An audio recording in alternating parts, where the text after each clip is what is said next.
पंढरपुरात मुनगंटीवार आणि त्यांच्या पत्नीला व्हीआयपी दर्शनासाठी सोडलं, मात्र त्यांच्या कुटुंबियांना व्हीआयपी दर्शन नाकारलंय। तर गुलाबरावांसह आलेल्या सर्व नातेवाईकांना विठ्ठलाचं व्हीआयपी दर्शन दिलंय।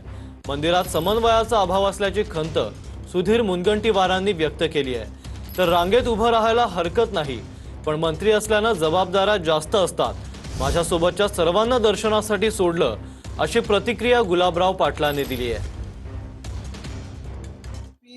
दर्शन बंद करण्याचा प्रशासनाला निर्णय घेण्याचा पूर्ण अधिकार आहे।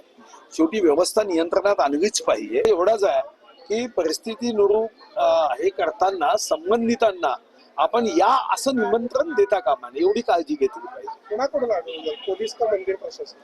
नाही, ते तर समजलं नाही, कारण तिथं खूपच गुंतागुंत दिसत आहे।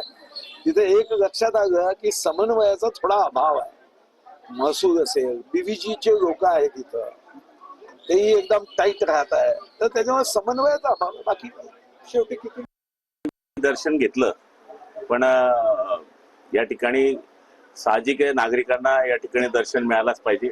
पण आम्ही पण लाईनीत उभं राहायला काय हरकत नाहीये, पण शेवटी आपणच मंत्रिपदावर बसवल्यामुळे साहजिक जबाबदाऱ्या जास्त असतात।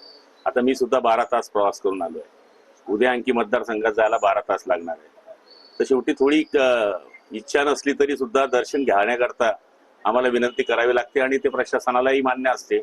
त्यामुळे काही गैरसमज करू नये अशी आमची अपेक्षा आहे, कारण की शेवटी आपणच आम्हाला प्रतिनिधी बनवलंय लोकांचे प्रश्न सोडवण्याकरता। त्यामुळे